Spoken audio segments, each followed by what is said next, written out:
Saya waktu masih muda ada lagu yang mengatakan begini, saudara.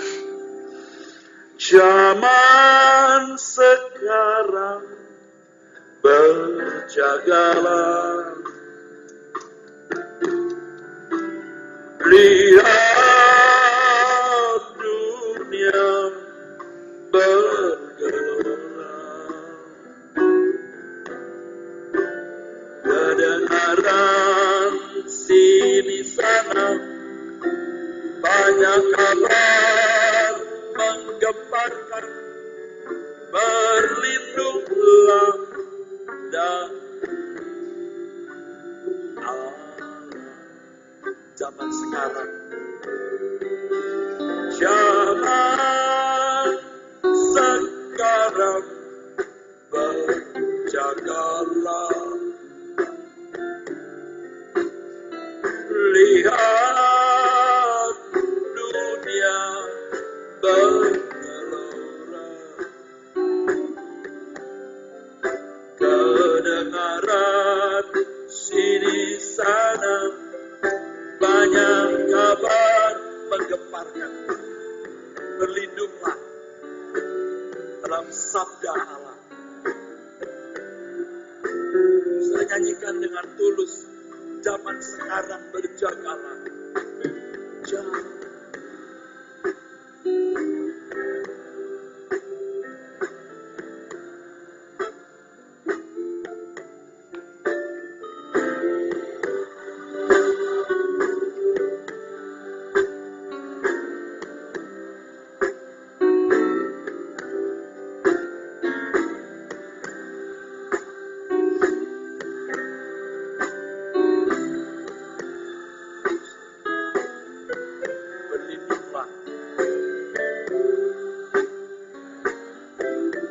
Sekali lagi,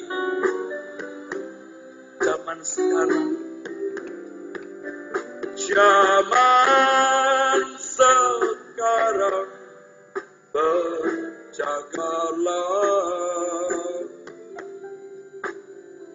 lihat dunia bergelora, kedengaran sini sana banyak kabar menggemparkan, berlindunglah dalam sabda Allah.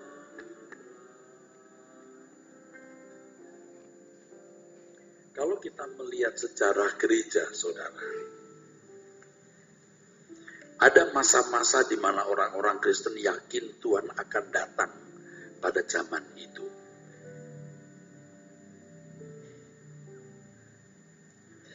Minggu lalu saya mengemukakan bahwa Rasul Paulus sendiri yakin bahwa Tuhan akan datang pada zamannya. Tokoh-tokoh Adventis meyakini Tuhan datang pada waktu yang telah mereka percayai akan terjadinya parousia atau kedatangan Tuhan.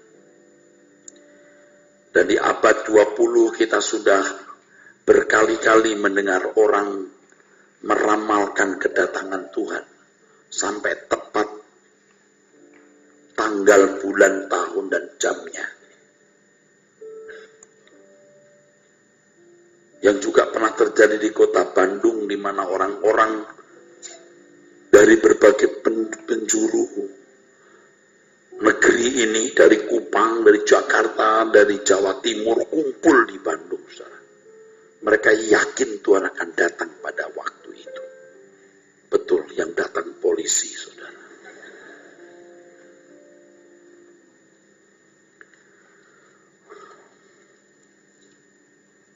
Jadi setiap masa itu ada orang-orang yang yakin Tuhan akan datang pada waktu itu. Dan kemudian itu berlalu. Saudara sekalian, bicara soal tanda-tanda zaman yang sekarang sibuk dipersoalkan, tidak akan pernah habis, tidak akan pernah selesai, saudara.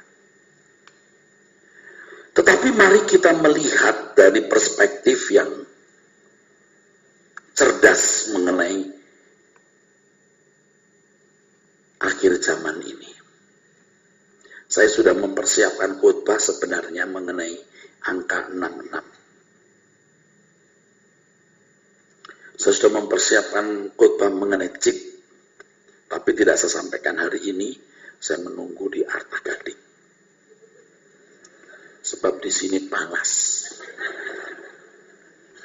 Harus diakui, ruangan ini panas. Kurang sejuk, saudaraku. Dan saya yakin kalau nanti saya memberikan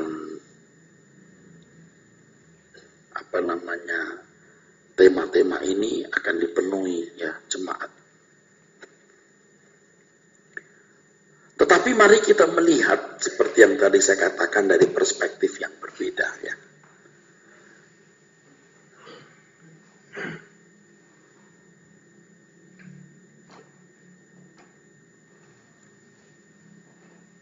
Yang pertama yang saudara harus tahu, buat saya bukan hipotesa.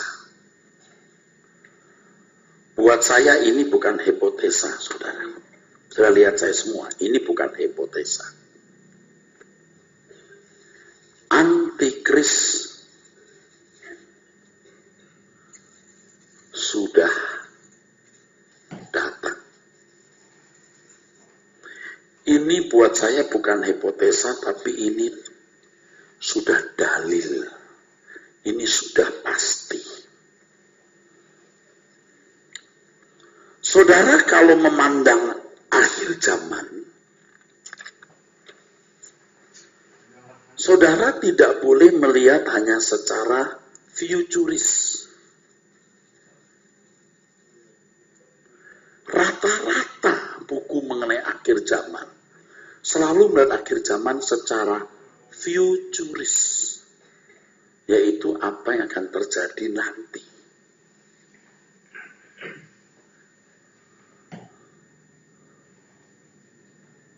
Kita harus melihat akhir zaman secara historis.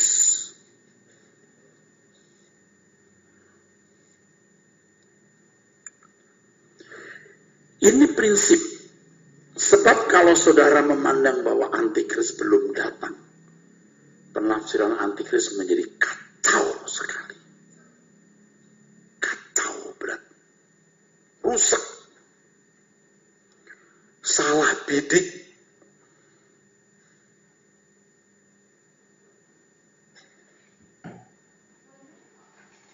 Nanti kalau ada angka 66 nih kebetulan ya saudaraku sekalian.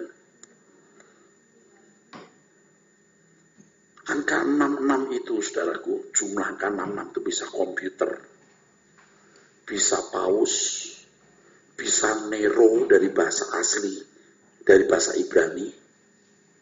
Emang ya, bisa Nero, bisa paus, ini jelas salah kalau paus. Bisa komputer, kata komputer pun juga bisa dijumlahkan 666 dari jumlah angka Latin, dan yang satu saya tidak bicara. Itu dari bahasa Yunani. Dari bahasa Yunani jumlah bilangan 66 itu ada nama lain.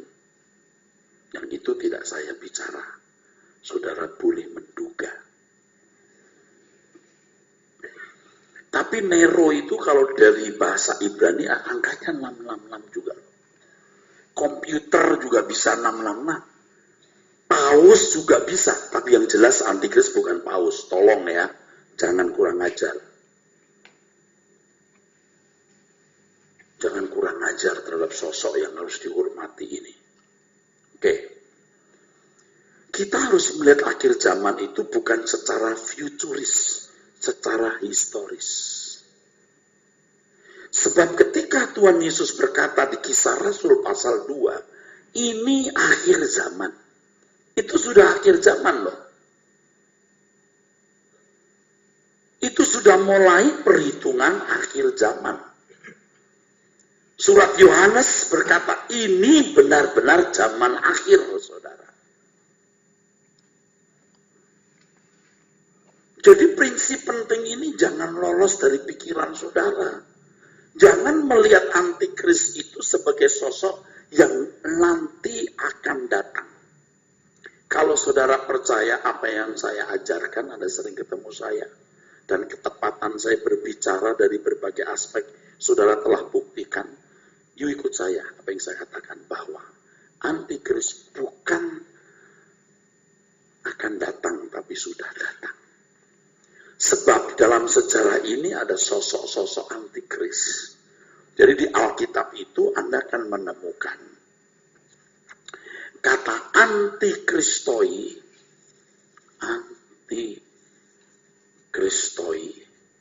toi ini berarti jamak. Kalau book jadi books, child jadi children, antikristoi. Tapi juga ada antikristos, tos ini tunggal. Jadi dalam surat Yohanes dikatakan ada banyak antikris. Itu dalam bahasa aslinya ada antikristoi. Dengan sendiri sudah tahu ini banyak. Tetapi juga ada antikristos. Ini pas sosok yang hebat. Kalau antikristos, maksud saya, kalau antikristoi itu punya dampaknya secara periodik, temporal, walaupun itu bisa beberapa tahun atau beberapa belas tahun, bahkan puluhan tahun.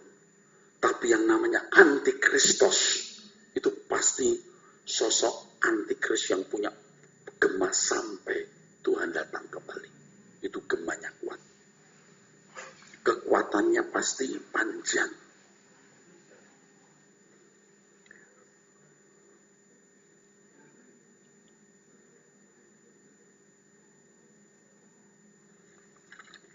Ada banyak antikristus.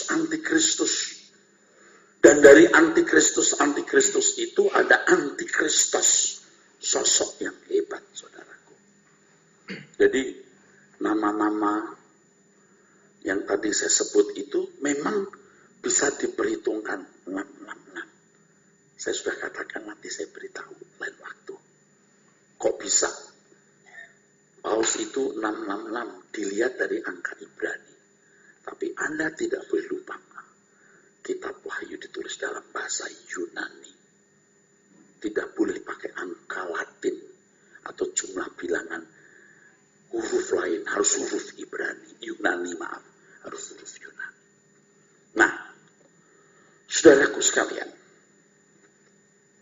jika kita memandang akhir zaman tidak secara futuris semata-mata, tetapi secara historis juga, maka kita akan cerdas untuk menangkap gerak rencana Tuhan dalam peta sejarah dunia. Dan kita bisa bersikap antisipatif apa yang harus kita lakukan. Itu penting. Sebab bicara soal akhir zaman itu bukan hanya mempermainkan emosi seseorang menjadi takut atau gusar atau sekedar menjadi konsumsi pikiran. Tetapi harus ada langkah-langkah antisipatif. Langkah-langkah yang harus kita lakukan menghadapi masa di mana kita hidup. Dan hebatnya di setiap masa itu ada panggilannya. Jadi ketika masa tertentu orang yakin Tuhan akan datang pada waktu itu, ada panggilan yang harus dipenuhi pada waktu itu. Nah sekarang kita juga menghadapi dunia kita yang penuh dengan tanda-tanda. Pergeseran lapisan bumi, siklus alam yang tidak teratur, tidak langsam lagi, erupsi gunung, belum lagi gempa, tsunami, kelaparan, perang, terorisme. Itu kan detaknya makin cepat, saudaraku. Ya. Kalau ibarat orang mau melahirkan itu pembukaannya udah makin cepat. Pertama 1-2 jam, lalu 3 jam, 4 jam, 2 kadang-kadang. Tapi sudah mendekati langsung 4-5-6, oe.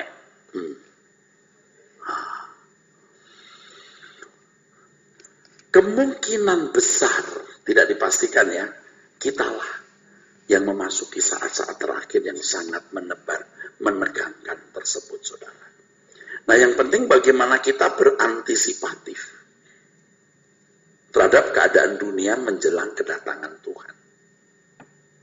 Saya ulangi, setiap masa selalu ada keyakinan Tuhan akan datang pada masa itu, dan setiap masa tersebut pasti orang Kristen memiliki panggilan, dan Tuhan bisa membiarkan. Seperti Paulus meyakini bahwa Tuhan akan datang pada zamannya, Tuhan juga membiarkan, dan bagaimana mereka berantisipasi. Dan memang kenyataannya aniaya yang hebat membuat kiamat orang-orang Kristen itu. Paulus sendiri juga dipancung, saudara. Jadi baik juga kan meyakini Tuhan datang pada waktu itu, mereka lebih berjaga-jaga, bersiap-siap menghadapi kondisi paling sulit, kondisi paling buruk, dan mereka ternyata sanggup. Nah sekarang zaman kita, saudaraku, dengan tanda-tanda ini, kita harus berantisipatif juga. Ya, nah, jadi ingat ya, pertama yang harus dipercaya bahwa antikris yang utama sudah datang. Ada banyak antikris, tapi antikris yang utama sudah datang. Ya. Hitler pun juga bisa dipandang antikris, ya, oleh beberapa pengamat. Tetapi saya tidak ikut-ikutan, saya kan hanya menunjukkan ini loh yang dipandang antikris, si A, si B, si C, begitu. Tapi kalau paus saya paling menentang, pasti bukan paus. Saya paling menentangnya. Dasarnya apa? Tidak mungkin saya tidak memiliki dasar atau landasan.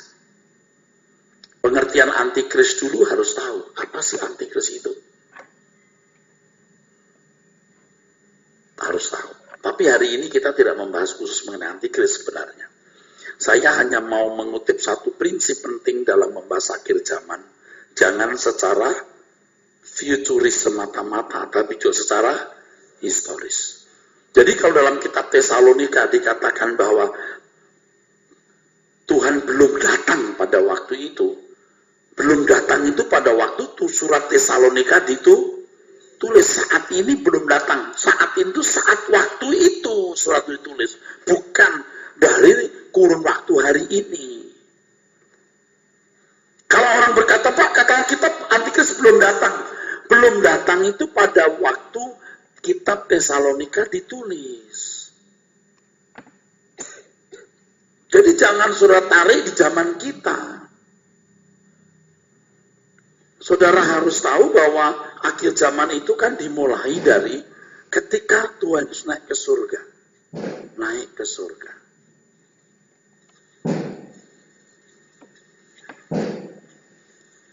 Ketika Tuhan Yesus naik ke surga, sampai kedatangan Tuhan.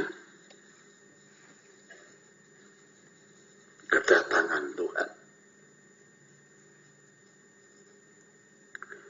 Jadi rentang waktu ini, saudara, ini sudah akhir zaman. Akhir zaman itu jangan hanya saudara hubungkan dengan akhir sejarah manusia dan akhir sejarah dunia ini, tapi juga harus dihubungkan dengan akhir sejarah makhluk utama yang menjadi musuh Allah, Lucifer. Itu akhir zamannya. Jadi bicara soal akhir zaman itu bukan hanya akhir zamannya manusia atau sejarah dunia ini, tapi juga akhir zamannya Lucifer. Perubahan total ini luar biasa, saudaraku. Sebab bumi ini umurnya bisa miliaran tahun. Loh, katanya 6.000 tahun. Kan sebelum dunia ini ada kan bumi dalam keadaan kacau balau. Tohu wabohu. Kacau balau. Dan kita nggak tahu kekacau balauan itu berapa miliar tahun, saudara. Dan apa yang terjadi di dalam kekacau balauan itu? Kok kita nggak tahu? Nggak perlu tahu. Orang kan suka ini kan menafsirkan itu. Saya suka bilang, jangan sotoy. Kalau kita nggak tahu, kita diam saja.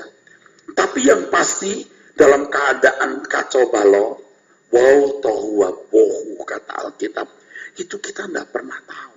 Jadi kalau ada bongkahan tanah ini usia sekian miliar tahun, itu benar. Karena memang keadaannya kacau sebelum jadi bumi, saudara. Ada teori Big Bang. Bisa juga, cuman kita tidak perlu tahu. Kita harus tahu yang prinsip begini, Tuhan yang menciptakan langit dan bumi, ada pribadi yang agung. Tuhan punya rencana dalam penciptaan itu. Manusia diciptakan oleh Tuhan. Prinsip-prinsipnya jangan yang boten-boten. Oke? Dan itu sudah cukup membuat kita mengenal Allah dan siapa kita.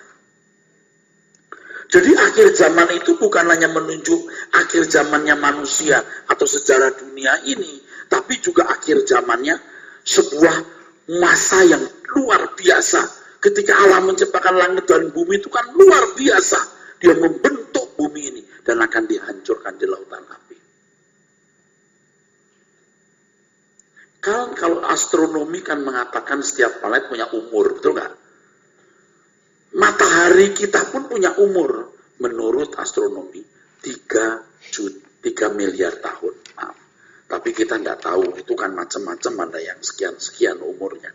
Tapi berumur. Saya juga tidak menolak itu, bisa saja, saudaraku, bisa saja. Ya. Jadi kalau ini akhir zaman ini kan berarti suatu masa yang luar biasa. Langit dan bumi yang diciptakan, langit bumi kita ini akan dimusnahkan di lautan api. Itu kan dahsyat sekali, saudaraku. Dahsyat, luar biasa. Disitulah akhir dari petualangan sang pemberontak Lucifer itu. Dahsyat sekali. Dan saya sudah memberitahukan kepada saudara yang tidak tahu, nanti akan tahu. Kita ikut menentukan loh kehancuran Lucifer. Karena kitalah yang mempercepat kedatangan Tuhan, yaitu menjadi corpus delicti. Oke, tepuk tangan boleh saudara. Menjadi corpus delicti artinya kita menjadi sempurna. Sehingga jumlah manusia yang sempurna seperti Tuhan Yesus genap, baru Tuhan akan datang. Wahyu pasal 6 ayat 11. Nah itu mesti dijelaskan lagi detail ya saudara. Dan saya tidak cukup punya waktu karena saya sudah menjelaskan berulang-ulang dan nanti akan saya jelaskan lagi. Nah Bapak Ibu saudaraku sekalian, jadi kita harus tahu bahwa melihat akhir zaman jangan hanya secara futuris tapi juga secara historis. Lalu kita seperti mencari cari barang yang hilang, jatuh gitu. Kita terus merunut gitu. Nah, dalam sejarah kita akan melihat siapa antikris itu sebenarnya. Kita harus lihat sejarah. Orang harus banyak belajar. Orang harus membaca. Kita bersyukur karena manusia itu pinter-pinter dan dunia barat, saudaraku sekalian, banyak orang pinter-pinter yang meninggalkan dokumen-dokumen yang begitu berharga, yang kita dengan mudahnya bisa membacanya. Sekarang apalagi dengan adanya internet, ya, kita bayar ya. Saya diberi seorang sahabat ya, satu program ya, harganya sekarang 60 juta. Itu nggak bisa dibagikan. Saya bisa searching library, perpustakaan dengan jumlah ribuan buku. Waduh, jadi kita nggak usah pergi ke perpustakaan, kita di rumah buka perpustakaan. Emang dunia itu luar biasa, saudara. Dan kalau bermasalah itu ya, kita telepon mau jam berapa dilayani. Emang orang bule luar biasa, saudara. Nah, Bapak Ibu, dengan melihat sejarah, Tuhan itu hebat ya. Tuhan memberikan clue-clue gitu. Lalu kita yang belajar sungguh-sungguh, kita yang dipimpin Roh Kudus, kita bisa melihat ini antikris. Dan kita bisa berantisipatif dengan bijaksana dan cerdas. Bijaksana dan cerdas. Nah,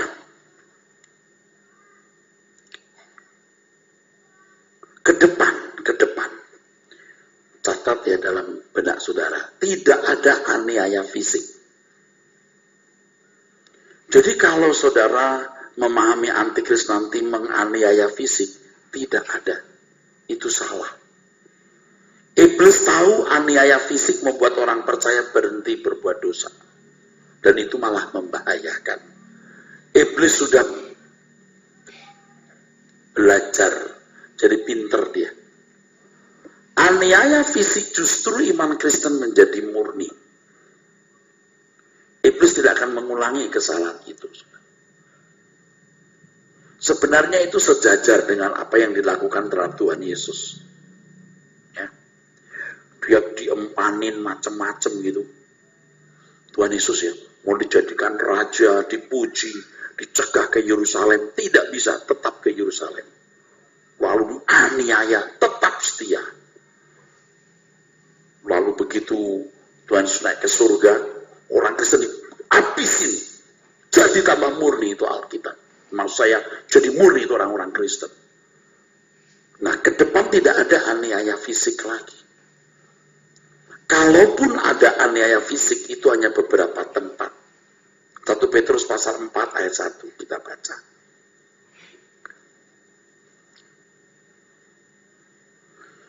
Jadi Bapak Ibu, kebenaran-kebenaran ini harus ada di dalam pikiran saudara. Saudara jadi cerdas. Kalau saya baca buku Antikris itu geli, saudara, ketawa saya. Nanti kalau Antikris orang Kristen jangan mau distempel pakai chip, lari ke hutan-hutan saja. Sekarang udah nggak ada hutan, Mas. Aduh. Sekarang bisa lari kemana juga bisa dilihat, saudaraku, pakai satelit, saudaraku.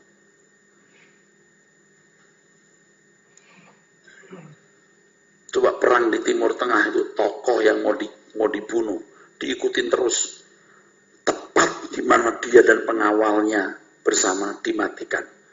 Selama bersama keluarga, bersama orang lain nggak dimatikan. Begitu bersama pengawalnya, dihajar itu mobilnya, mati dengan bersama pengawalnya. Keluarganya nggak ada yang mati. Oh, itu mah canggih, saudara. Perbatasan mereka hanya dijaga 2 tentara begini. Waduh, rasanya kok nggak ada orang. Jangan main-main. Teknologi hari ini luar biasa. You salah melangkah, you mati. Danau Galilean begitu luas, kalau dilempar antraks satu mati seluruh Israel. Termasuk mungkin Yordan juga Suriah kali. Tapi kok nggak dijaga ya? Oh, jangan coba-coba. Banyak mata di situ yang lebih tajam dari mata kita. Itu loh, saudara. Ya.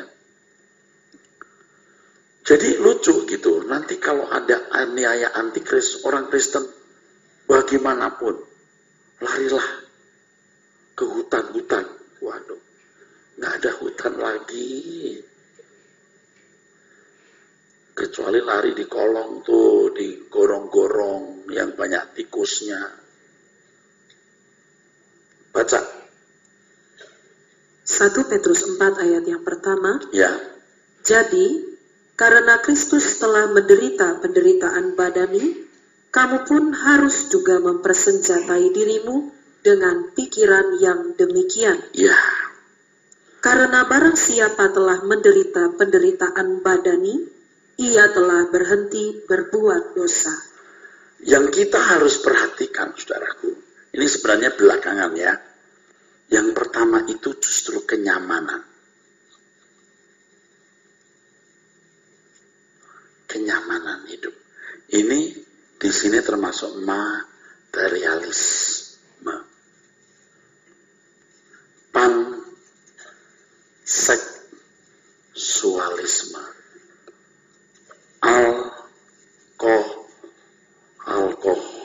Alkoholisme dan lain-lain. Mungkin alkohol enggak ini.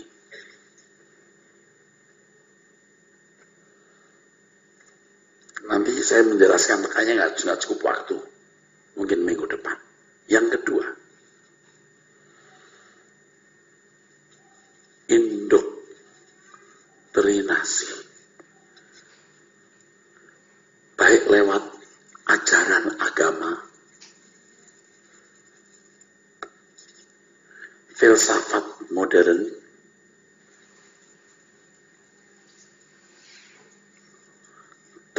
termasuk the New Age movement, ya, gerakan zaman baru, ya, dan lain-lain.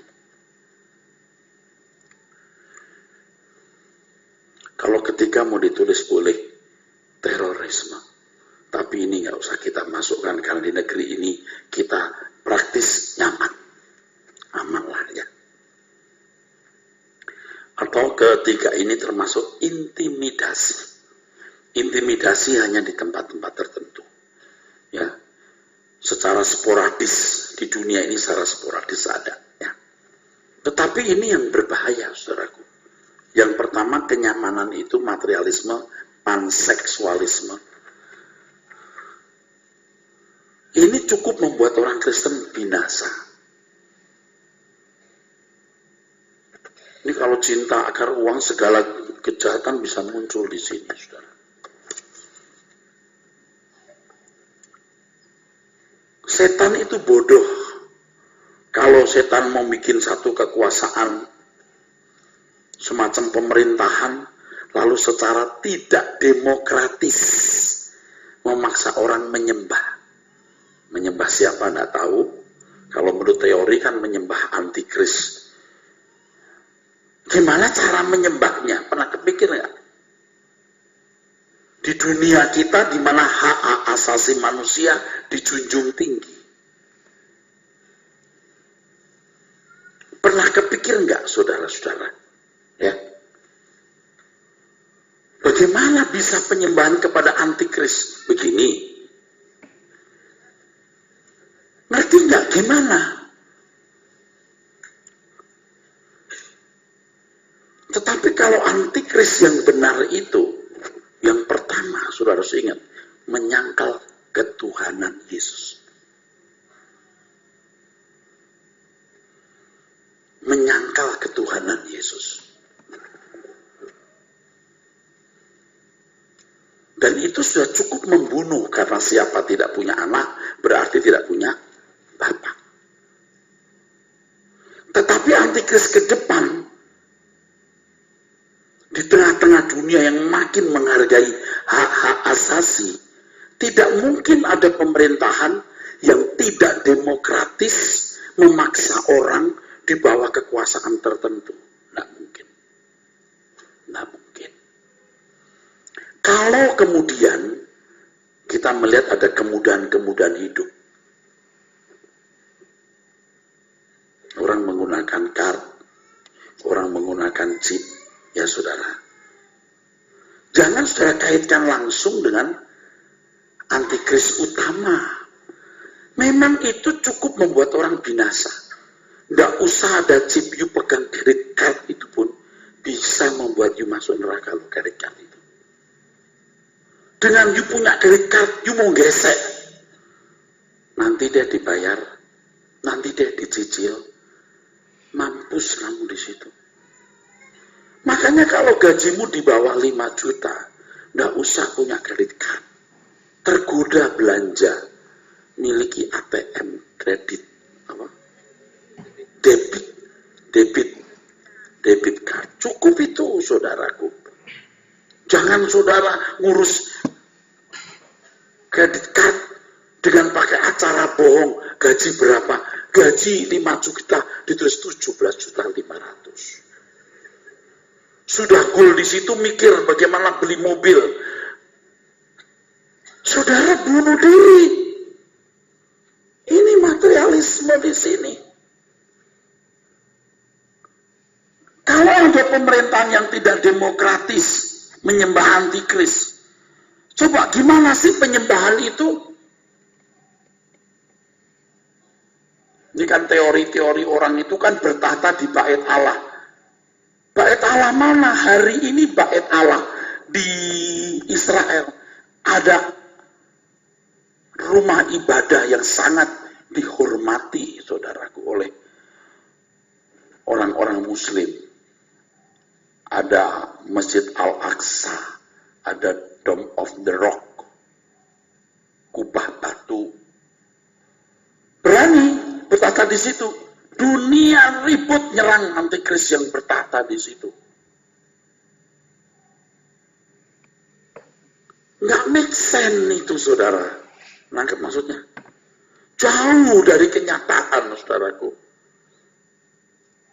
Menarik, di sini saya sudah menjelaskan, Tuhan Yesus sendiri mengemukakan bahwa di hari-hari terakhir, orang justru cuma sibuk makan, minum, kawin, dikawinkan.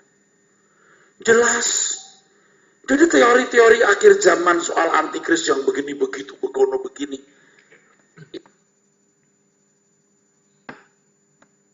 Itu bukan ngawur, ngawur sekali. Sehingga orang tidak berantisipatif terhadap cara iblis membunuh orang Kristen.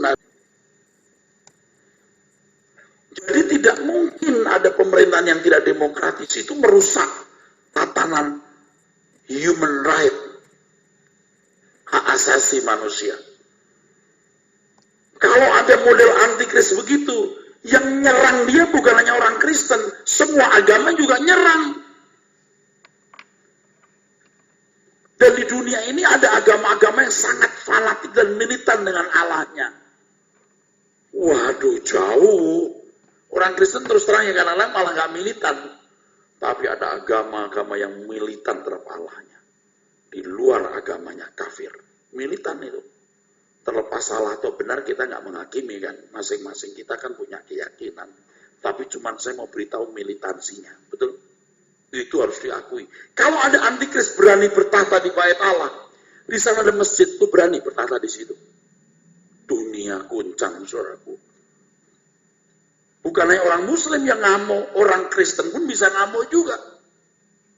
Enak aja lu bertahta di situ, lalu minta disembah. Disembahnya itu gini-gini. Gimana sih sembahnya? Ini primitif, pikiran primitif, saudaraku.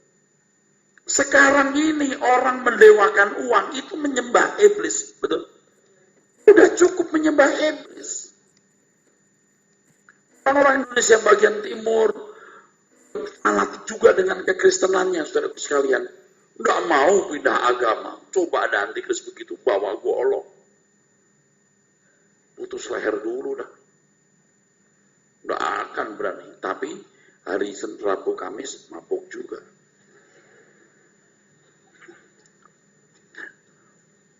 Orang-orang Batak itu fanatik Kristennya wadah, saudaraku. Wah, Anda bisa pindah agama atau Anda antikris.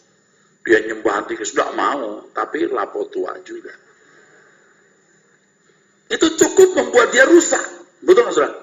Rusak, tidak usah menyembah antikris, hidup dalam kenajisan dosa, sudah masuk neraka. Bodoh bener sih antikris itu.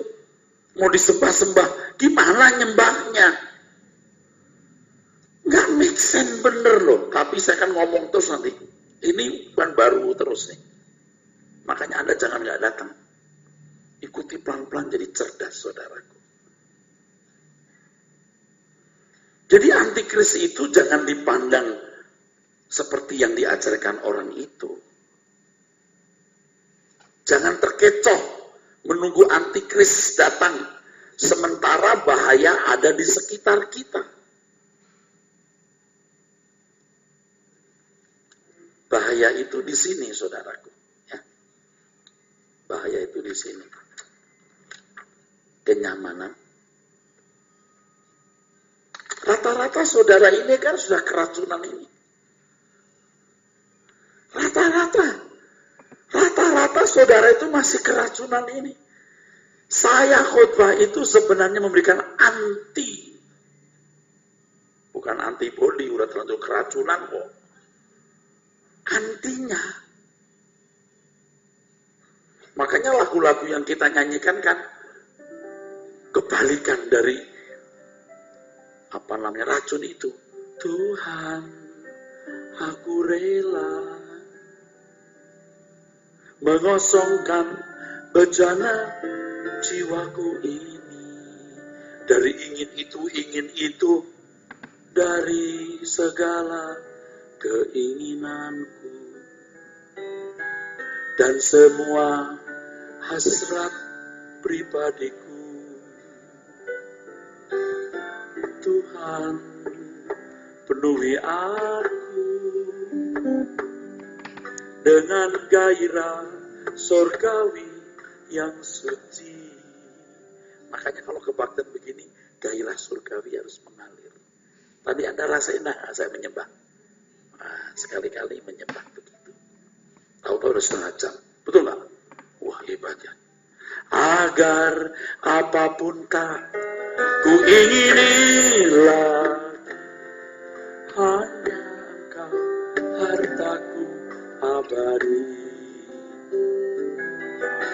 Saat ku pulang menghadap Bapakku, hanya Engkau yang ku miliki.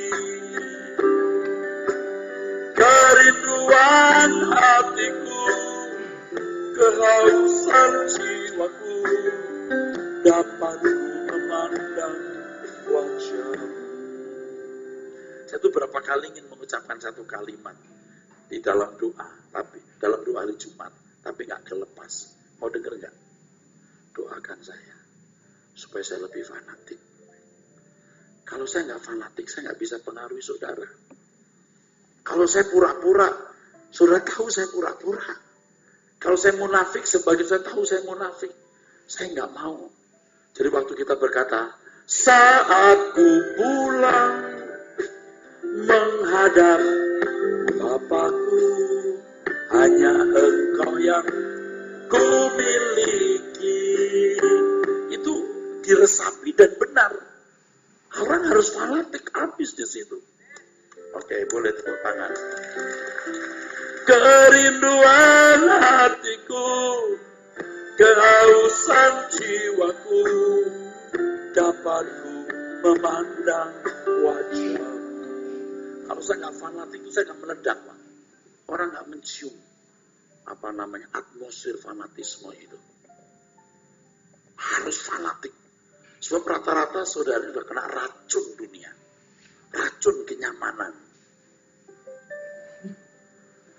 Jadi tidak boleh cuma nyanyi. Tiada yang ku nanti lagi, apapun di bumi ini, rindu hatiku pulang ke sana. Itu betul-betul dihayati. Gak gampang itu, Pak. Nyanyi begini itu gampang, tapi menghayati dan betul-betul merindukan gak gampang. Saudara kena racun ini, lalu gak merasa bahaya karena antikris belum datang. Antikris belum datang, dia udah nyemplung ke neraka. Betul, saudara? Yang Yuda tunggu sudah datang. Konyol nggak kira-kira?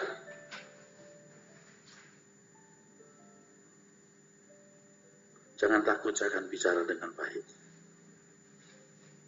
dan aman. Nggak gampang loh.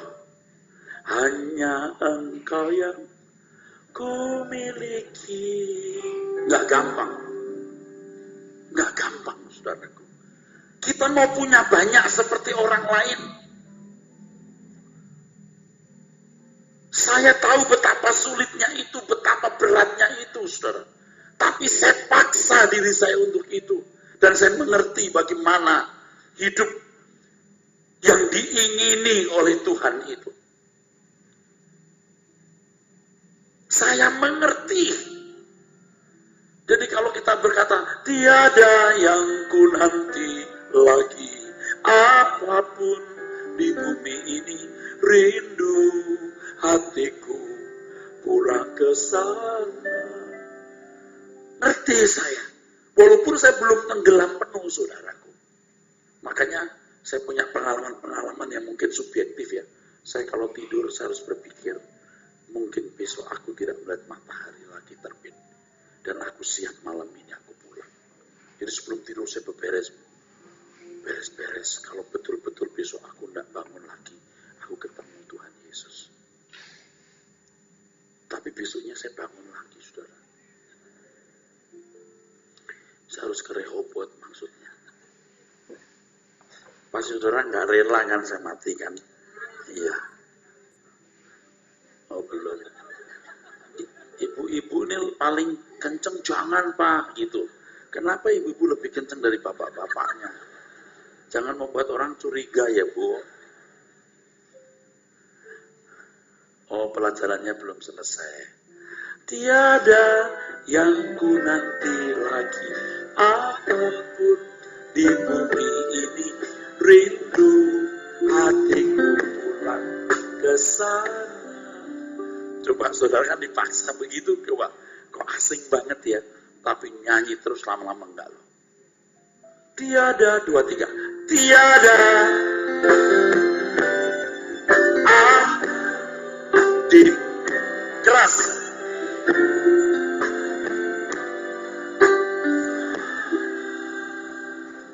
Coba oke terus. Kalau 1000 lebih nyanyi sekenceng-kencengnya, surga denger, gedek-gedek malaikat. Dia bilang, ini jarang ada gereja gila kayak begini. Yang lain betah di bumi ini nggak mau pulang. Tapi Tuhan pasti bilang, belum. Kamu belum buat apa-apa. Kau belum banyak buat untukku. Ayo kerja dulu. Sekolah yang rajin, kuliah yang giat, karir yang gesit, cari uang yang banyak. Kawal pekerjaanku, kata Tuhan. Ini kenyamanan. Lalu saudara, indoktrinasi dari ajaran agama. Saya punya PR yang luar biasa harus saya penuhi. Saya bicara soal Allah Tritunggal. Karena itu persoalan inti. Mengapa Allah 2? Masa Allah punya anak? Saya bertanggung jawab, saudaraku. Apakah Yesus itu betul-betul anak? Betulkah dia Tuhan? Saya harus mengantisipasi. Ini yang kita waspadai. Oke, boleh tepuk tangan, saudaraku. Anak-anak kita harus pintar menjawabnya di sini. Kalau tidak, mereka akan mudah pindah agama, saudara. Ini tanggung jawab yang berat. Lalu filsafat modern ini masuk ke dalam gereja hari ini. Masuk ke dalam gereja. Dan kita harus meluruskan ajaran gereja. Yang salah itu, saudaraku.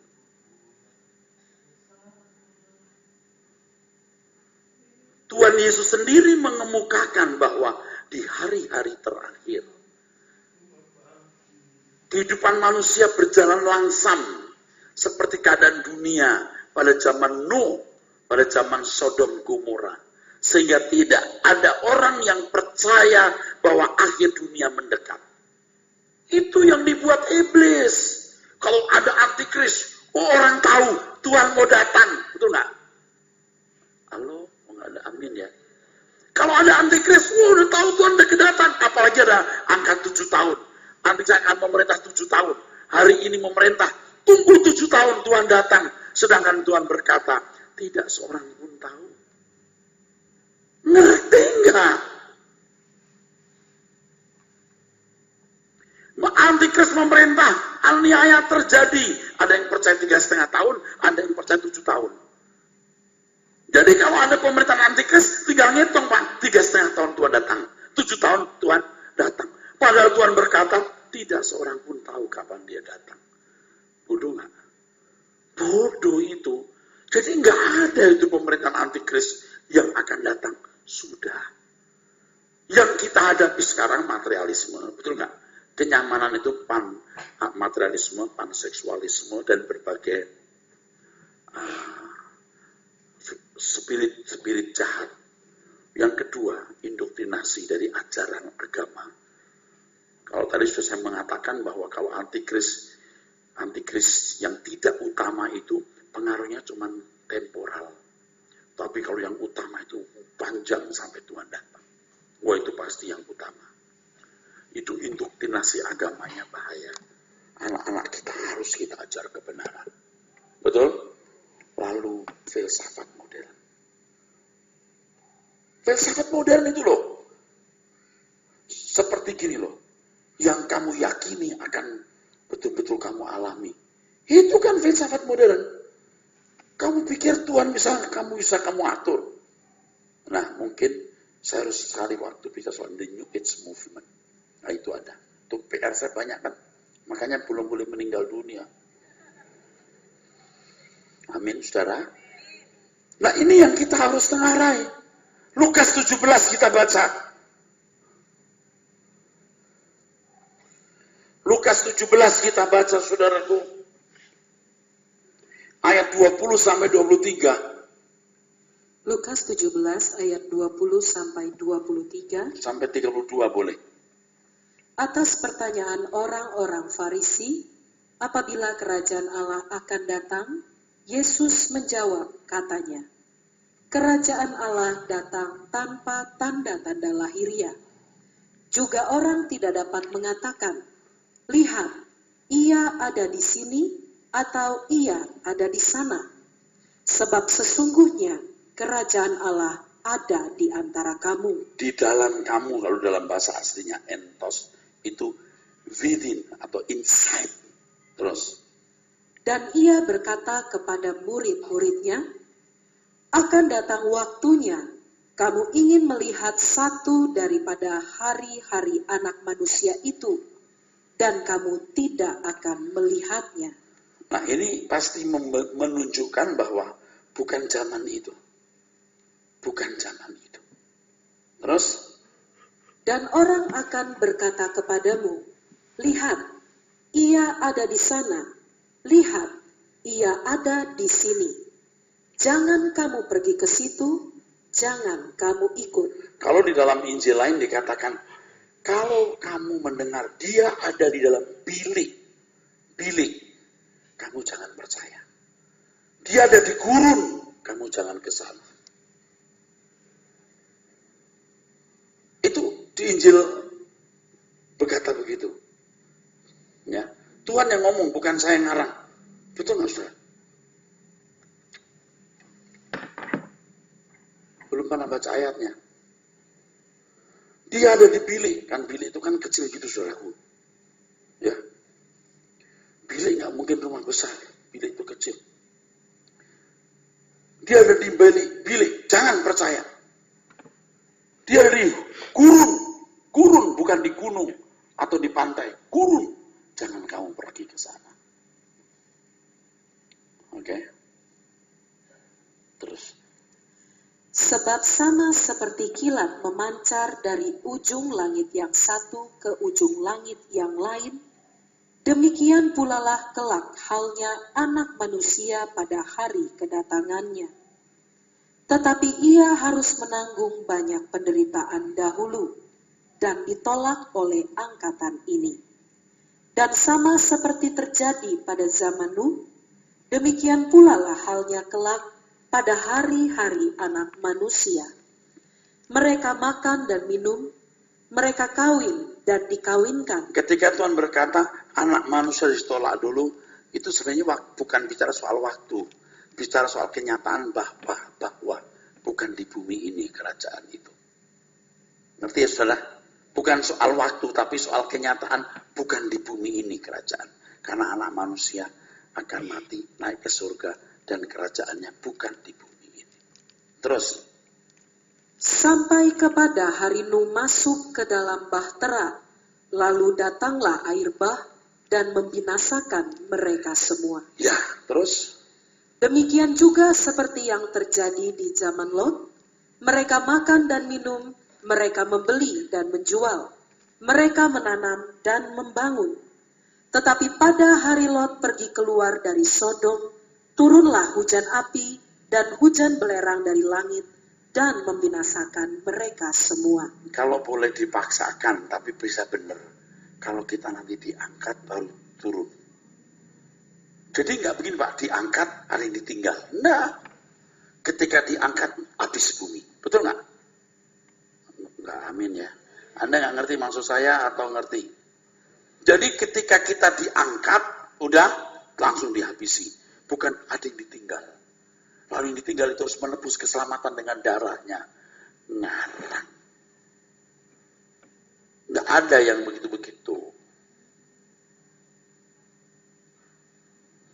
Orang nggak ada aniaya saja nggak setia, apalagi ada aniaya, bagaimana mau setia? Begitu diangkat, turun. Ini saya jelaskan 2 minggu yang lalu ya. Diubah dalam sekejap lalu Tuhan datang.